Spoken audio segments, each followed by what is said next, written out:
Hi everyone, Reverend Al here again from my end of the world to yours. Hoping your summer continues to go and flourish and be safe and enjoyable. Well, I'm aware today that it's a very small world. Always known it, but every once in a while I have to have that extra something to happen to convince me all over again.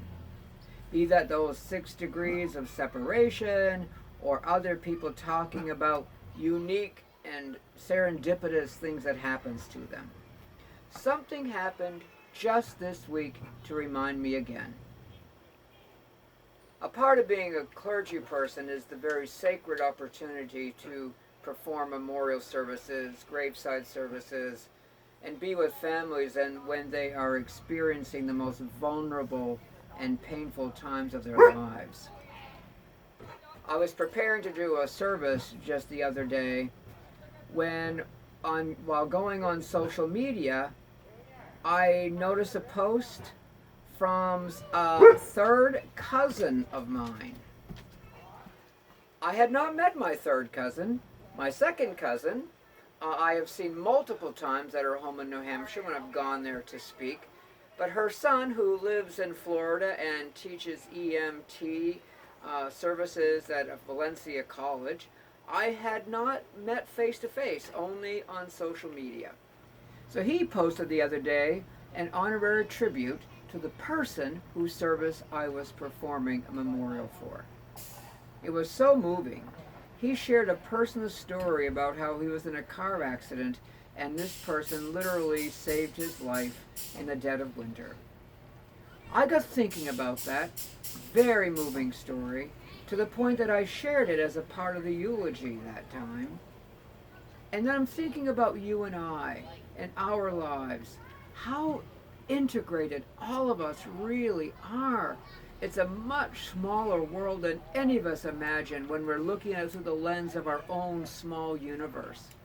But if we broaden it just a little bit, just expand a little bit, just think of others a little bit, I say all around us is divinity.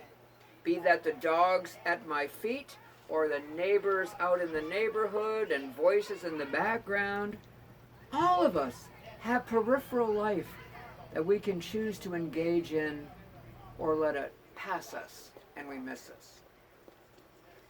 Peter Panagore read a great story about this concept and talking about where is God. I think it's good wisdom for me, perhaps for you too today. I share this little story entitled Looking Everywhere.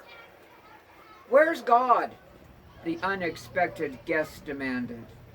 He claimed that he had driven all the way from Manhattan in hot bumper to bumper summer traffic just to ask me that question.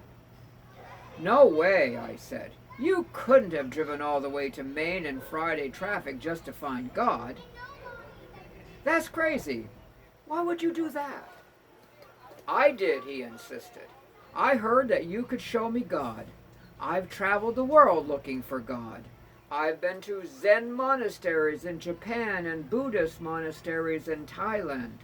I've met with lamas, gurus, priests, nuns, mystics, ministers, rabbis, mullahs, a shaman, everybody I could think of to visit, I visited. I've read every book ever written on God. I know all the theology from every viewpoint. I can quote every verse. I have 4 advanced degrees from 3 universities. Seriously, I'm seeking God. Where is God? By the time he finished talking, he was shouting and sticking his bony finger in my chest, demanding, "Where is God?" Geez, I'm sorry, I said. God was just here a few minutes ago. You just missed him. God went to New York looking for you. He said something before he left. God said, "That guy, what a frustration. Always on the move, physically and mentally, never stays still long enough to enter into conversation."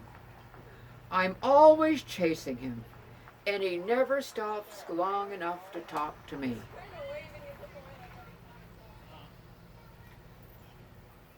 Peter's prayer.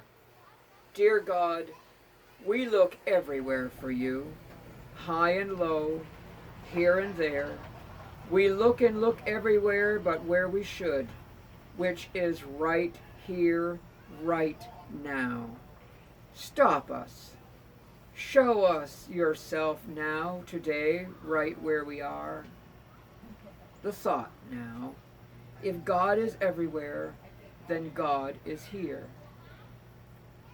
In closing, my friends, as I think about my third cousin's experience, when I think about how we find our center in this time that we live, I remind us that we haven't got to look very far before we see the great mysteries of life unfold before us, before we see beauty and love and compassion and divinity in our presence through the love of one another. Amen.